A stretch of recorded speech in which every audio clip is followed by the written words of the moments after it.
আসসালামু আলাইকুম। কেমন আছেন বন্ধুরা? আশা করি ভালো আছেন। আপনাদের দোয়া এবং ভালোবাসায় আমিও অনেকটা ভালো আছি। তো আজকে দেখতে পাচ্ছেন জুমার দিন, সবাইকে জুমা মোবারক।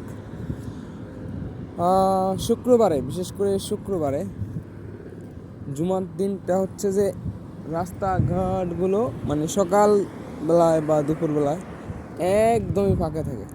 যেমন দেখেন এই রাস্তাটা, এই রোডটা, এখানে ওভার ব্রিজে ওঠার, যে ফ্লাইওভারে ওঠার এই একটা রাস্তা, এই রাস্তাটা বিশেষ করে এতটাই জ্যাম থাকে, যেটা হচ্ছে যে মানে বলার ভাষা রাখে না। তো মানে এত গাড়ি থাকে এখানে, মানে এতটা পরিমাণে জ্যাম থাকে, মানে হাঁটার জন্য মানে যে কোনো একটু স্পেস থাকে না। আর হচ্ছে এখন দেখেন কি একটা অবস্থা, মানে একদমই ফাঁকা রোডটা। মানে শুক্রবার হলেই মানে বিকাল আবার হবে, বিকাল আবার হচ্ছে যে এখানে এত পরিমাণে গাড়ি হবে, মানে বলার ভাষা রাখে না। আর এই দেশে হচ্ছে যে আমাদের দেশ, এই দেশে হচ্ছে গাড়ি বাড়াতে পাওয়া যায়। দেখেন কার কার গাড়ি ভাড়া লাগে, এই মাঠে যতগুলো গাড়ি দেখতেছেন এই সবগুলো হচ্ছে যে বাড়ায় দেয় 2 দিন 3 দিন, সাপ্তাহিক, কেউ মাসিক ভাড়া নেয়, কেউ বাৎসরিক ভাড়া নেয়। হচ্ছে যে এই ভাড়া দিয়ে হচ্ছে যে এগুলা নিয়ে যায়, মানে ভাড়া মানে একটা মাস শেষে এত টাকা দেওয়া হবে, গাড়ি কোনো কাজ করানো লাগলে কাজ করে নিবে। এইগুলো হচ্ছে এখানে রাখা, সম্পূর্ণ গাড়িগুলো ভাড়ায় চলে।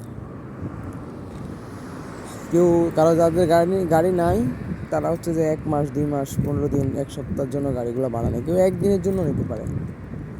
এ হলো অবস্থা। কার কার লাগবে গাড়ি যোগাযোগ করে। এই দিকেও আছে, এগুলো হচ্ছে যে পার্কিং করা সবগুলো গাড়িগুলো ভাড়ার গাড়ি, রেন্টে দেওয়া এগুলো আছে সবগুলা। যদি আবার বলবেন যে এই গাড়িগুলো ভাড়ায় নিয়ে যদি চলে যাওয়ার কোনো সিস্টেম নাই, হচ্ছে ইকামা তো কিছু পয়সা সব মিলে আছে, ইকামা কাগজপত্র আইডি সব জমা নিয়েই হচ্ছে যে এগুলো হচ্ছে যে নেওয়া হয়। তো সকালে ভালো থাকবেন, আমার জন্য দোয়া করবেন, আপনাদের জন্য দোয়া এবং ভালোবাসা রইল। জুম্মার দিন ডিউটি থেকে আসলাম, নামাজের জন্য তৈরি হতে হবে, এই আর কি। তো ভালো থাকবেন সবাই। আসসালামু আলাইকুম।